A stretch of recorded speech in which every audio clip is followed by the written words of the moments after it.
Witam wszystkich serdecznie. Nazywam się Sławomir Hoffman. Jestem dyrektorem udziału Scania Polska w Gdańsku.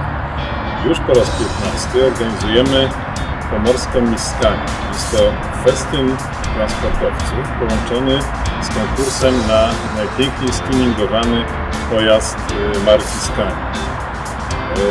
Jest to wydarzenie wielkie dla transportowców, dla ich rodzin, także dla entuzjastów marki Scania.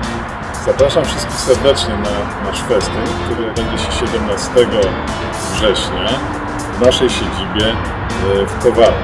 Naszą szczególną atrakcją w tym roku będzie pokaz najnowszej generacji ciężarówki Scania. Zapraszamy rodziny z dzieciakami, zapraszamy wszystkich zainteresowanych, mnóstwo atrakcji. Zapraszam wszystkich serdecznie.